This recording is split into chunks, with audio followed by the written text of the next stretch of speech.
He wants us to open our hands and give all aspects of our lives over to Him, and you can do that at home, birth center, hospital, whatever His plan pushes you towards. But I'd just explore and ask and really dig into your relationship with the Lord and say, if this is something my wife wants to do, what's holding me back, Lord? Longing for a birth free from unnecessary interventions? One where you feel confident, empowered, and at peace, trusting your body to work as God designed? If so, you're in the right place. I'm Audrey, a Bible-believing Christian, childbirth educator, wife, and mama of 4. 2 born via C-section and 2 born at home. I know what it's like to feel overwhelmed by birth decisions, to wonder if you're crunchy enough for an unmedicated labor, or to fear another intervention-heavy birth.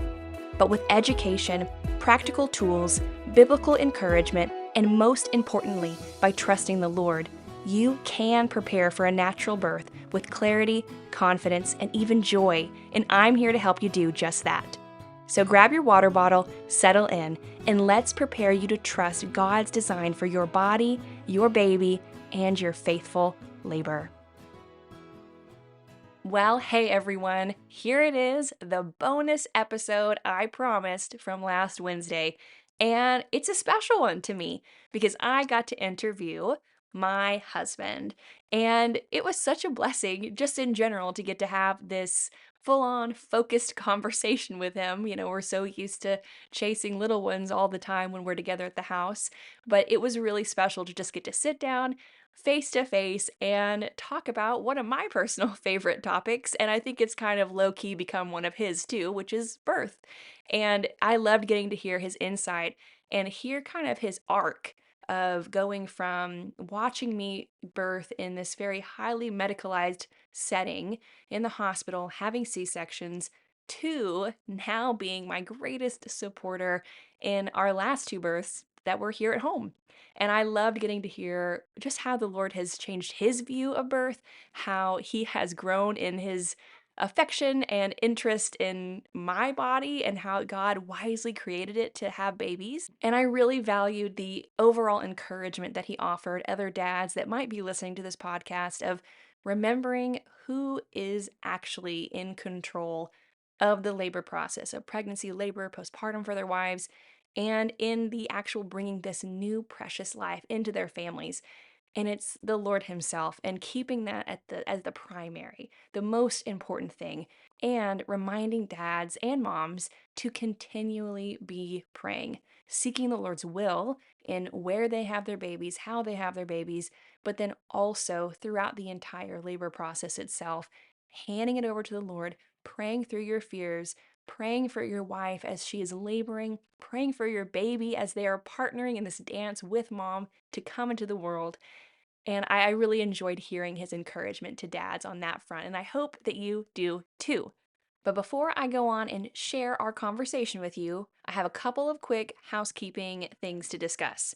Number 1, my Facebook community is officially open. It's officially open, and that is where you will be hearing from me on a near weekly basis with just little encouraging tidbits, posts, information, and hopefully, as it grows, there will be an opportunity for fellowship amongst the women in the group that you can encourage one another and walk alongside each other in your pregnancy or in your preparation for your future natural birth, whenever that is. Secondly, I do also have a newsletter that you can sign up for. The link for that and the community group will be in the show notes of this episode. But the newsletter is something that I kind of want to be like a little pen pal to you guys with. It is obviously going to be heavily laced on all things birth related, birth from a Christian standpoint, looking at labor as a faith deepening experience, lots of encouragement on that front, little tips and tidbits about how to navigate through labor naturally. And it will very likely also have some things that the Lord is just teaching me in general that maybe don't have to do with birth exactly, but have more to do with just living and laboring in this world as a Christian woman. So it'll be a wild mix, but it obviously will have a more centered focus on birth with some other things thrown in too. So, like I said, the show notes is where you can find the link to sign up for the newsletter. And lastly, If after you listen to this podcast with my husband and you think, ooh, man, if you could get into a little bit more of fill in the blank thing as it regards to dad's role or a man's perspective on natural birth, birth at home, any of those topics, I would love if you would send me an email. And the next time me and my husband do an episode like this, we will do our very best to feature the questions that you have or answer those in discussion. So be sure to send me an email if any questions or further thoughts pop up. Now, without further ado, here is that conversation with my husband. So, Hunter, would you just introduce yourself to everybody? And I would love to know, number one, what your thoughts about birth were before you had kids, and then what you think about birth now, as just kind of some starter questions to go along with your introduction. So, over to you. Yeah, absolutely. Well, you know my name. It is Hunter. Yes, it is. Yes. I'm very, very excited to be doing this with you and be on this side of things rather than just listening and hearing all the other interviews. Yeah. I mean, I don't know how much you've told people about me, but... Not as much as I want to, but I'll let you tell people about you. Well, I mean, father to 4.5. We've got one cooking. We do have one on the way. Surprise! So excited about that. In commercial real estate, yeah, just... We had our first, and it kind of blew me away, was not expecting. And then, of course, we just kept going after that. I think it caught me by surprise. There wasn't a whole lot of effort or digging into birth. It was, it's something that happens. Obviously, we're here, right? And so there wasn't a whole lot pre-having kiddos of thought put into it. And then when it happened, it was very passive. Again, happened to us and to me and to you instead of being active and responsive and doing digging and research. It was just like, all right, well, you're pregnant. So 9 months, we're going to have a baby, and then we'll figure that out when we get there. Yep. And I think that happened for both of our girls. So the first 2 pregnancies were very, well, all right, it happened. And so we'll just go to the hospital, do the normal thing. The normal thing, yes. And just figure it out when we get there. But I will say post, some of the most fulfilling births were our 2 boys when I did take more of a active role in your pregnancy in regards to stretching, doing some movements that midwives and doula and some other information we got helped enlighten us. It's a more active process than just become pregnant and then 9 months later, baby time. Right. So yeah. much more. I found it, I thought it was really cool to see behind the curtain, see what was going on within your body, what God had crafted so elegantly, and the true knitting together in the womb. So many beautiful aspects of pregnancy itself.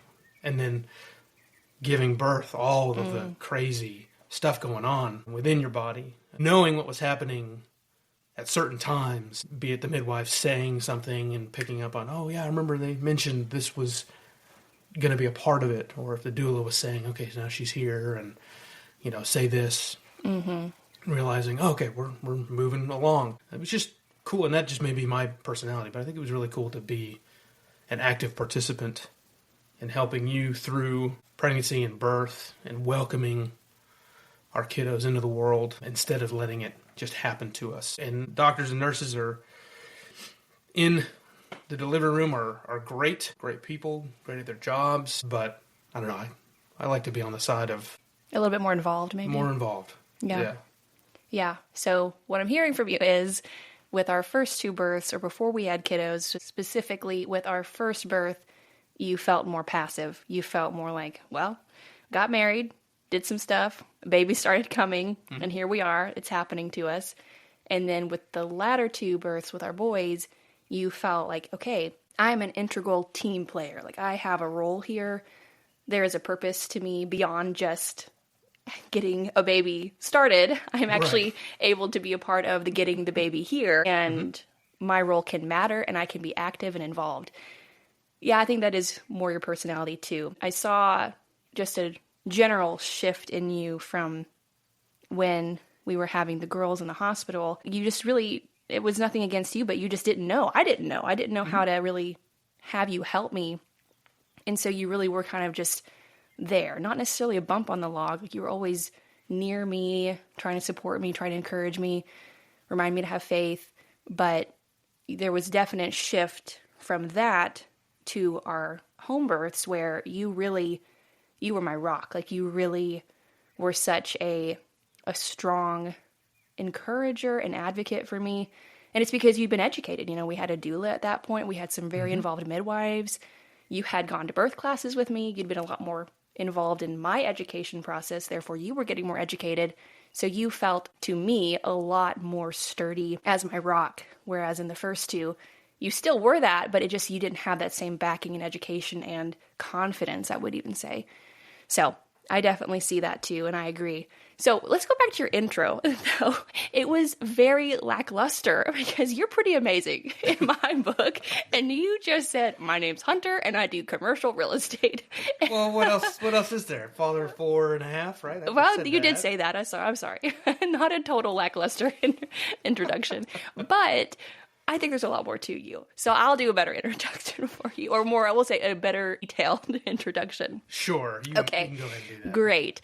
This is Hunter Stinson. He is my husband. We have been married for 10 and a half years.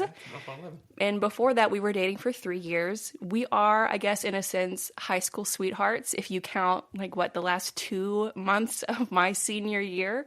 We're high school sweethearts. Okay, we're high school sweethearts. Yeah. It's a thing. We met on the back row of our orchestra in high school. He had a crush on me for a little while.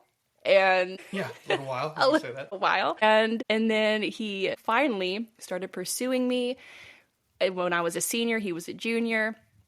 I unfortunately, foolishly shut him down for a little bit because he was younger than me. I was about to go to college. I felt like I needed to be free. But then he was so kind and so sweet and so persistent. I thought, what am I doing saying no to this really great guy? Also, somebody else asked him to our school's Sadie Hawkins dance, and I did not like that. I did not like that. There and you that, go. yeah, right. It made me... The catalyst. It sparked this jealousy that I thought, wait. I thought we were just friends. But maybe that's not all I want to be. So then we started dating. I went away to tech. We did long distance for a year. And then got back together. He came to tech. I say he followed me. He swears it wasn't. He just wanted to go to Texas Tech. Long story. We won't get into that now. We won't get into that now.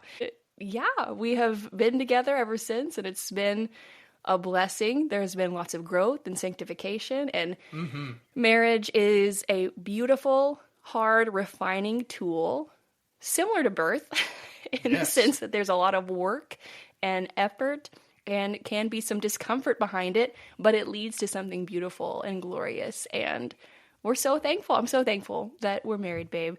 Me too. Yeah, love you. And then what else can I tell people about you? You are a goober, but you have a face that looks very intimidating to people who maybe don't know you, but you're a sincere softie through and through. And I love that about you. Not supposed to give that away. I know. Whoopsies. Okay, disregard. Maybe I'll cut that part out. But you like... What can I tell people about what you like? What are we... Yeah, no, that's totally fine. Yeah. Okay. Hunter is a aspiring artist in the sense that he enjoys painting miniatures for games, and he's very good at it. And it fuels him. Decent. No, yeah, I think you're really good at it. I'm terrible at it, so... but he does that. He likes to play board games. He's very good at reading instructions. And I say that as an asset because I think it is one. I'm terrible at reading instructions. Rules make the game, right? This is true. You're an avid rule follower. You like blacksmithing. Yes, it is a passion of mine. It's And very fun. Yeah, he loves to work with his hands. He's currently building a chicken coop for his family / us. We're going to share a chicken coop with them, a dual chicken coop, and doing stuff like that really lights him up, and I love to see it. I could go on and on in my introduction of you, but we'll pause, and hopefully people will get to know you more as you talk and as I have you on more for other episodes. But today, I don't know exactly all the things we're going to cover, but I want to talk to you about dad's role in natural birth, how dads can be this, like you were talking about earlier, this active participant rather than more of this passive bystander, and how God designed men uniquely with their desire to protect and defend, to really be able to come alongside their wives in a beautiful way that nothing else can replace. And just even also talking about some of the fears that men might have when their wife comes to them saying, hey babe, I want to forego the epidural, or I want to actually have this baby at home. How men, specifically Christian, God-fearing men, can take these fears to the Lord, work through them, seek the Lord's will for their wife, their baby, their family, and make the most peace-filled decision, not based out of fear, but based out of a willingness to surrender whatever is to come to the Lord as they seek what's best for their family. Okay, so here are just some questions we'll get into to get this started, and we'll just see where it takes us. So in my conversations with women, I see a lot that husbands are obviously deeply loving and protective of their wives, but sometimes that protection looks like wanting their wives to birth in the hospital setting, and that's it. That is the epitome of what they think their role needs to be, just making sure wife is in the safest place, which by default for most men is the hospital. And so I'm curious to know, did you feel that way too? Is that kind of where your line of thinking started out, that, okay, Audrey's going to have this baby, we're having it at the hospital because that's safe, that's how I can protect her? You know, where were you with all that? Yeah, I mean, it is the default, right? It's what we see every day, unless you yourself were home birthed. It's not going to be on your radar, and it's tough because it is, like you said, it's not this protection. It's not bred out of this negative feeling or emotion or control. You really are trying to keep your wife and your child safe. That's your goal, and the way the world is, that's what's set up, is the hospital. There's a little funny snippet. Jim Gaffigan tells a funny joke about why they home birth, and people asking them why they do it at home and not at the hospital, and he says something along the lines of, "Oh, you mean have our kiddos where sick people go to die?" and it's funny and haha and all that. It's funny now, I think, that we've had home births, but before, yeah. Right. There's some truth to it, right? That's what comedy has there's little nuggets of truth, but it's also not completely true, right? Because there's separation of all that. But yeah, I think for me, it was really going down the path, hearing that you wanted to look into this. Home birth. Yeah, so this is the transition from we had the babies at the hospital, and now I'm coming to you and I'm saying, hey, what if we home birth after I've had 2 C-sections and I don't even know if I can have a vaginal birth? Right, yeah. Which that in itself, right? Getting cut open twice and then the risks and all that. It was exploring information. It was being open to discussion and not just being dead set, which I think can be hard for men, right?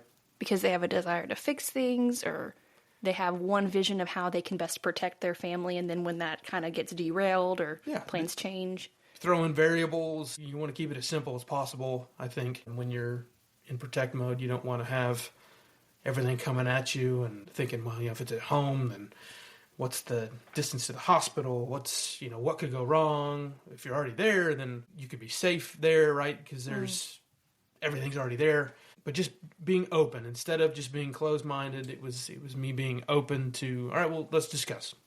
I'm not going to shut this down.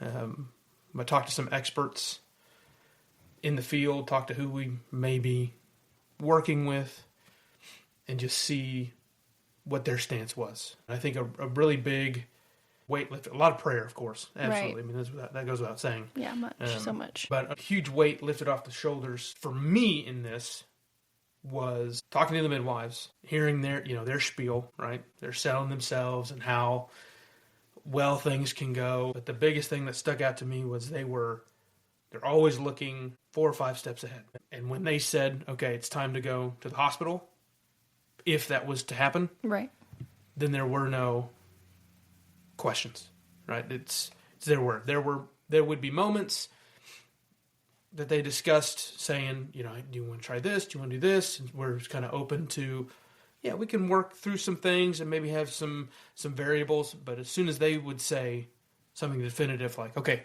we need to go now, there were no questions. There were no, well, what if we tried this? No. It's time to go now. I remember that coming up in our consult with the midwives we used and I remember even exactly what you're saying, like that I could sense in you this sense of relief because it was almost like the chain of command was so clear in that moment. And she was basically saying, when I say we are going to go, I need you guys to be in agreement that that's what's happening. There's not going to be any further, right. Okay, well, can we try this? Can we troubleshoot that? No. If I'm to the point that I'm saying we need to go, we need to transfer, it's because we have done those things. It's because I feel like we have given this the best chance that we could for success at home. And now we need further support. And so we're going to go. And I think I just remember sensing this relief from you that she was clearly in command of the situation. And she was going to get us to a point, if it came to it, which thank God it didn't, but she would get us to a point where when that call was made, we could trust her in saying, yeah, it's time to go. And that made you feel relief. And I'm glad you brought that up. But it also wasn't like you're bleeding out dying. Right. It was several steps before that. Yes, and I mentioned that 4 or 5 steps ahead. And that was it was consoling. It was very, okay. These, obviously they know they've done this as their job, right? They're looking for these signs. And they're also open to stuff can go wrong. And we can go to the hospital if necessary, because there's necessary life-saving measures that can be done there. That's kind of what it's there for. I heard in another podcast that, the acute side of healthcare is fantastic. And unfortunately, we lean on healthcare in all aspects because the acute is so good. Life-saving, yeah. Life-saving. We're so good at it, but they expect us to just rely on the rest of it as if the acute backs everything. For like what you're saying, like for chronic or even stuff like pregnancy, which in normal healthy deliveries, it's not necessary. You don't need all the interventions. You don't right. need, Yeah, absolutely. Okay, so you're saying that being open-minded was what helped you be able to receive and move forward with the change of plans, or what it seemed like to us was a change of plans. Like the Lord knew we were always going to go down that path, and we were earnestly praying that God would lead us wherever we needed to go. But when the change of plans from hospital VBAC attempt to home birth VBAC or an HBAC happened, when I started giving that as an option, being open-minded was really what helped get you to a place of... Yes. And I would also say, I'll just add into this, and if you don't have any friends or acquaintances that have done this, I would reach out and... Find some. It also helped that we had somebody in our friend group that had done it, and so it wasn't this foreign thing. Yeah. It wasn't so far off the radar that it was hitting me out of left field. It was, okay, well, these guys did it. They didn't do it exactly the way we did it, but it's been done. Their kiddos are here. Alive and all that. And they're not totally crazy. Right. They're not, no. If they're listening, they know. Yes, they know. And the experience for them was wonderful and prayer-led and God-filled and all of that. And it was, a great story to hear from them. So that would be another recommendation. Just being open-minded and just explore, not saying that you're going to go down that route, but just don't clinch, right? Don't white knuckle. This is what we're going to do. You can explore without saying, yes, that's what we're not going to just jump on the whole thing and be completely crusty, right? As you're crusty. Yes, my dad calls me, he gets it mixed up. He doesn't understand the term crunchy. And so he'll occasionally call me crusty. Okay. So you talked about being open-minded and, how that got you to where you felt comfortable, and not even just comfortable, but confident in the choice that we were making. But what was your initial response? Because I don't know if it was initial open-mindedness. And honestly, y'all don't know Hunter, but he is a very internal processor. He's got a pretty good poker face too, so I can't really always tell what he's thinking in the moment that I present something to him. So when I did bring up home birth to you, which I don't even remember now when that was, but when I did, I'm curious to know, was your initial response, oh, open-minded, let's just explore? Or was it like, no, that's not happening? Because I know that a lot of husbands, and, if that is the path that they need to go down. The Lord does eventually open them up and allow them to receive it, and they go down that path. But I think a lot of husbands' knee-jerk response is, yeah, no, babe, we're not doing that. Yeah, whoa, yeah. I'm trying to remember. It's been a minute. In that conversation. It's been over 4 years. It's been a while. I think it might have been just a bunch of different things all at once, because we had been with our provider, since we had our first. Trauma bonding, Yeah, exactly. And I think it was just, I was definitely not on board to begin with. Absolutely open-minded came later. I think you just bringing me information. I think it was having an open mind to you bringing me information. Yeah. And then also just, I don't know, learning as you were bringing stuff to me, thinking about our first birth story, the interventions that happened, and kind of getting on a little, the train of like, she did some things that were not necessary. And so maybe a little bit of like person who's supposed to be somebody we could put trust in, not to say she's not trustworthy, but just a little bit of, there's some things that you did that kind of cascaded into emergency, just feeling a little bit like, I don't know, if instead of allowing her in and being cool in the circle, almost like I need to defend against that as well. And then more digging, those conversations, I think with our doula too, because that was first. But meeting with the doula, and she would ask questions. Yeah. And her asking that. Yeah, what do you feel about XYZ? And then I'd respond, and then the follow-up questions were big. She was great at leading us. She had very great leading questions that got us to the eventual answer of home birth is maybe the best path for us, but she got us there by just asking us questions. She's a genius. Yes. So, yeah, finding somebody that is passionate about birth, that's got a lot of information that they can share and divulge is key, but It was a slow process for me, I think. But then once it did click, it was going to happen, right? By prayer, by His mercy and grace, it was going to happen. And then if it didn't, of course, it would also be in His plan. But we were going to walk that path with the Lord and come to whatever conclusion happened. And praise God that it was here at home. And now we're sold. Yeah, and now we're sold. We are major home birth advocates, and I love that. I love it's been happening for thousands of years, right? Oh, yeah, right. And I know problems can happen. Of course. We're not saying that it can't. That's what all the advances and these midwives can be on the lookout for. Yeah. The folks that are with you at home, monitoring, can look out for those issues that can happen. And y'all can get to the hospital if necessary. But it's just, this is, God created women's bodies to do this, and they're not going to stop. Right. We're going to keep doing it as long as there's women. So, yeah. Okay. So something else I just thought about, I think this also gave you relief, and I know it did for me. And you kind of were leading this way in what you said earlier. But in that consult with the midwives, I think one of the things we both had questions about was uterine rupture, because that's always something that is shared about in spaces where you got these moms who are wanting to have a VBAC versus a repeat cesarean. And so that was one thing we talked about. If things are starting to look a certain way, how will you know? And one of the things they said to us was, because we do not have all the same medical interventions, emergency equipment, although they do have a lot, I do want to make that clear. They do have things, obviously, depending on who you're using. That was the case with our midwives. You always want to ask and check. But they don't, obviously, no matter what they do carry, have the same things at their disposal that a hospital would.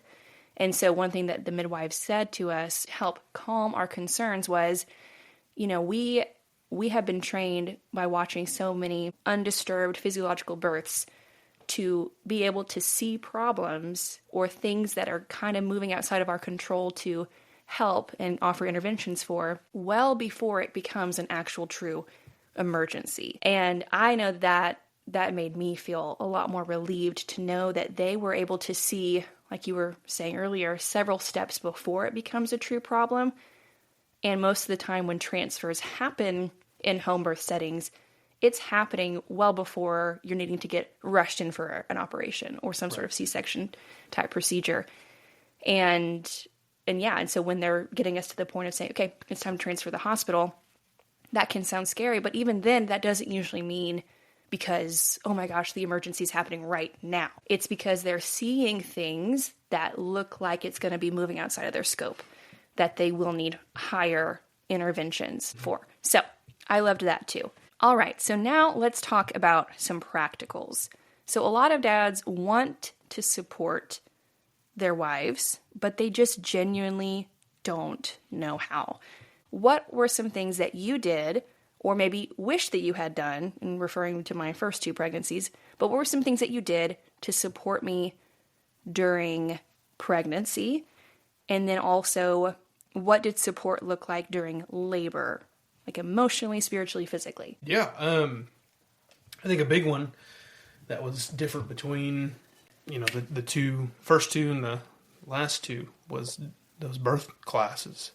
I don't think we did anything, maybe some online stuff. No, we didn't do anything. I think we maybe watched a YouTube video or 2. Yeah. It was bad. Yeah, well, I mean, it was passive, right? Yeah. So that was the big thing with our last 2, was going to a birth class where we could sit, a couple hours of going through some different stretching positions to help the baby get into a good position, things that we could do, pre-birth, in the midst of birth, post, honestly, just getting information and striving to understand what you can do, what would be best to do to help support. That was eye-opening for me pre-birth.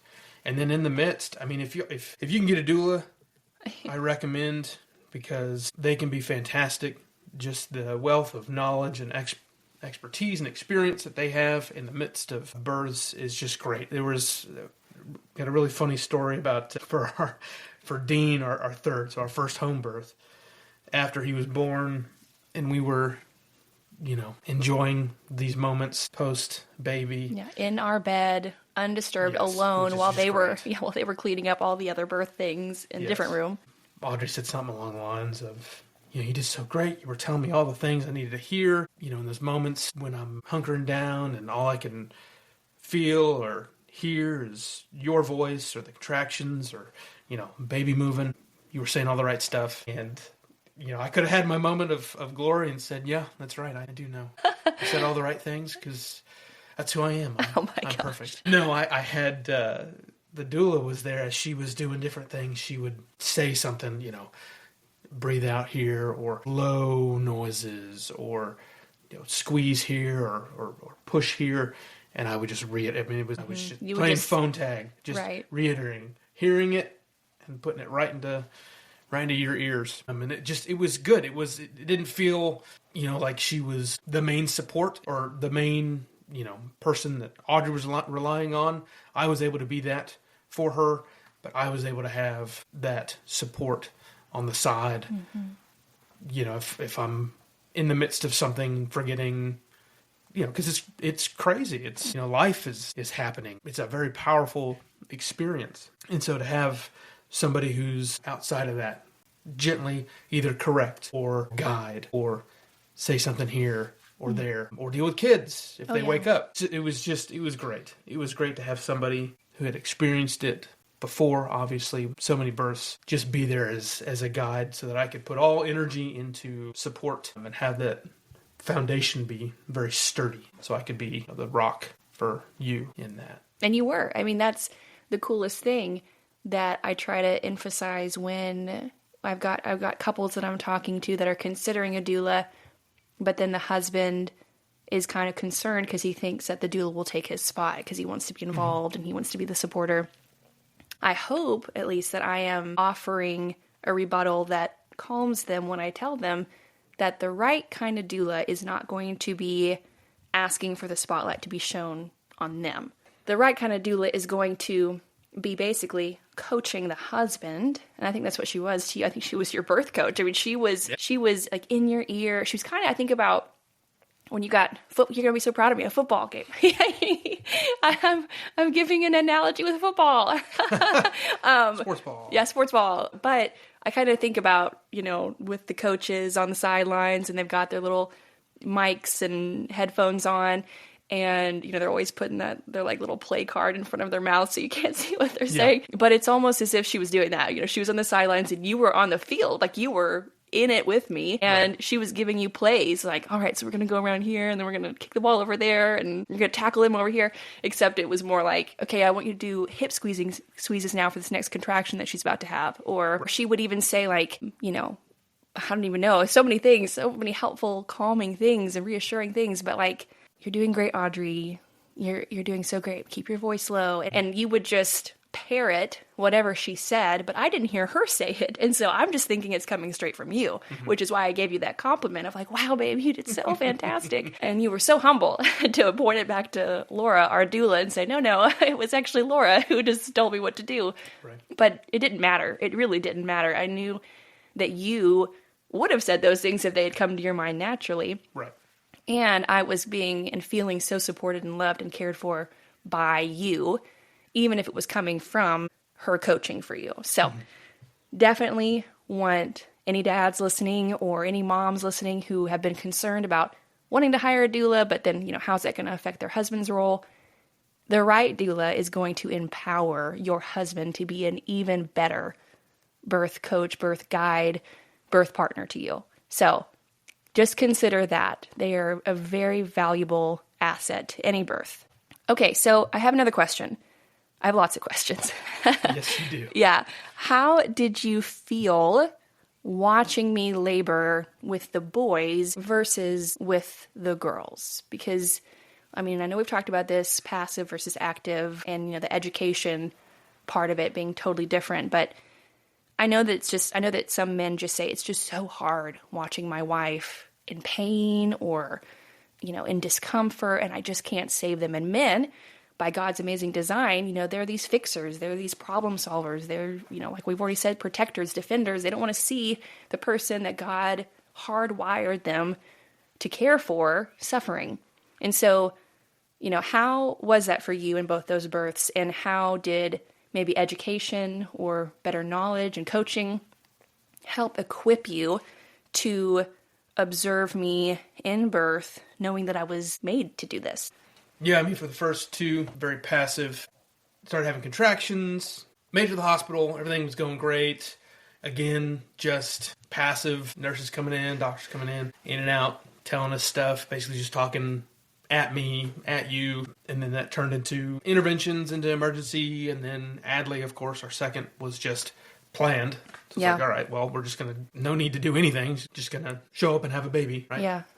Pretty much. We should have planned for that one in the sense of I probably could have used a lot more encouragement. It was hard laying on that table. Like I had to go through all that stuff by myself, like getting the spinal lying down. That was tough. We should have planned more for that, but hindsight 2020. Yes. Sorry, continue though. Yeah.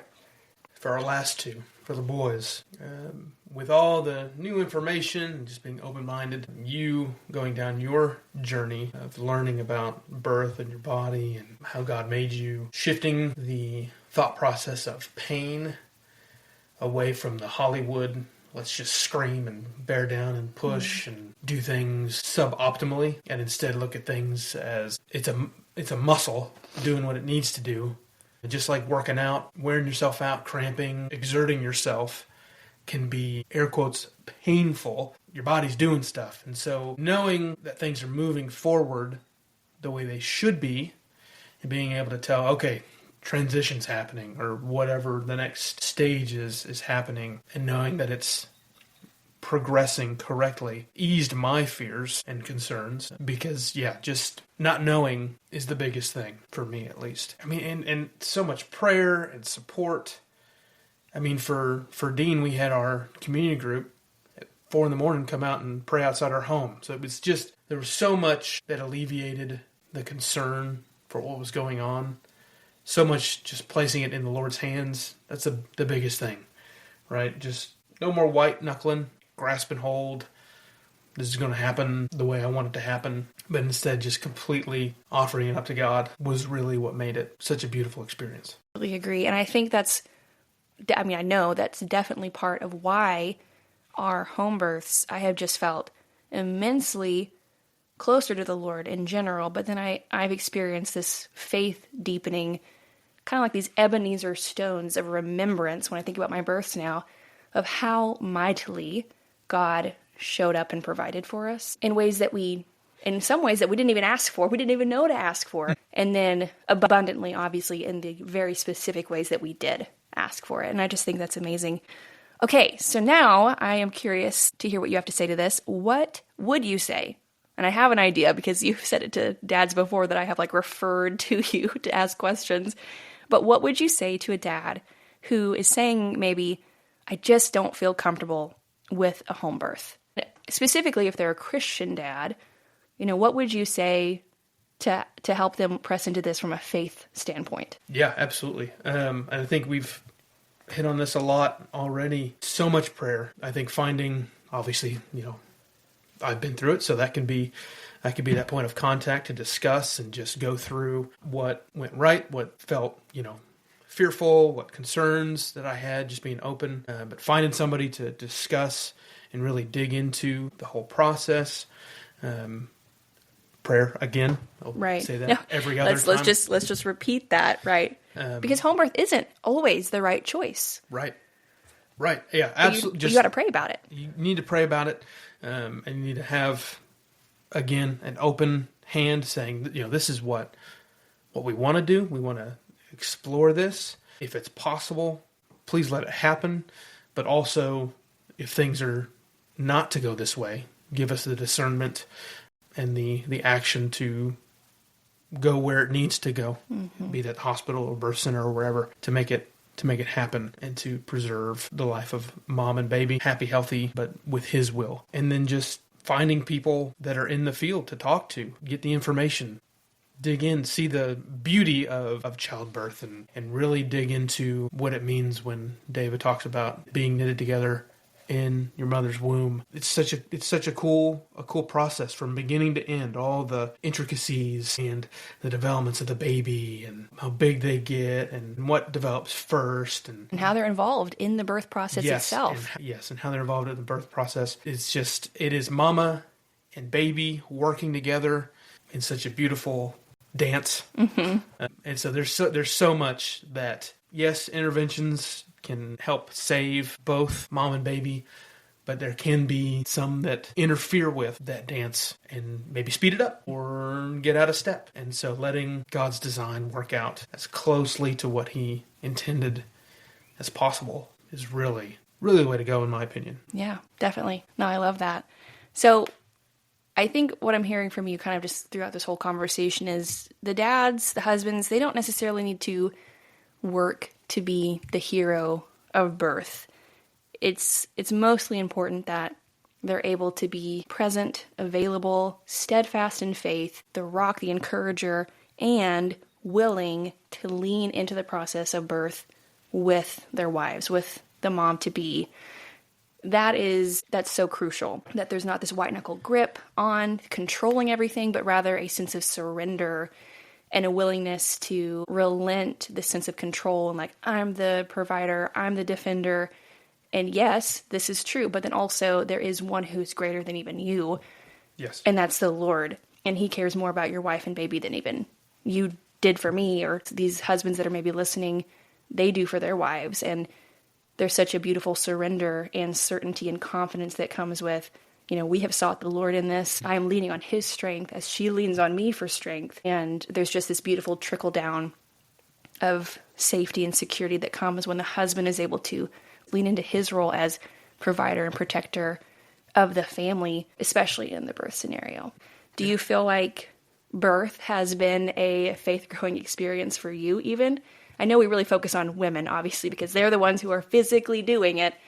Right. But do you feel like the journey that we've both taken in the past birth of our 4 kiddos has strengthened your faith in the Lord too? Oh, absolutely. I mean, you spend time in relationship praying for a specific outcome, right? You're going to get closer and closer to the Lord just as a byproduct, right? So if you've been really struggling in your walk, I would definitely say that I was not. Struggling? I'm kidding. Yes. Again, I am so humble. Perfect, and I've achieved. Oh, yeah. The mountaintop. I'm there. Oh, yeah. I am Him. No, absolutely not. Not doing well in my daily walk and in my relationship with Him, but just releasing all of it to the Lord. I mean, for the 9 months, right? I mean, it was a continued walk with him, daily devotion to him, and just growing in that relationship and faith. It really did strengthen my faith in his role in the birth and his role in my life and in our lives, and just as the provider and creator that he is. It is a growing experience for all involved if you truly hand it over to him and walk with him and let him and his will dictate how it's going to be. It's freeing. Yeah, I agree. Absolutely. So I guess to wrap up our time here, although we'll talk more later, I'm sure, about all these things. Absolutely. I'll love to have you on again. But I guess we'll just do 2 questions. We'll do 2 final questions here. How has birth and our changing approach to birth, how do you think that's affected our marriage or your view of me in watching me very closely have 2 babies specifically at home? And of course, you saw one of our C-sections, although the other one, the emergency one, you didn't get to see. But I'm curious about that. And I'll remind you of this if you forget, but what is one word of encouragement that you would give to a first-time dad preparing for a natural birth, or for his wife preparing for natural birth? Yeah, well, I mean, I think our relationship, so just as your relationship with God is going to deepen, you're walking alongside your wife, praying and working with her towards that end goal of birth, your relationship is going to deepen as well. But just to see you go through that is the true meaning of awesome. We use that so liberally and loosely, for all these little things that we say are, quotes, awesome. But it was just an awe-inspiring, God did some amazing work in creating the human body, and to have that process go, it's just an incredible experience. I pray that those that are really wishing to experience get to have.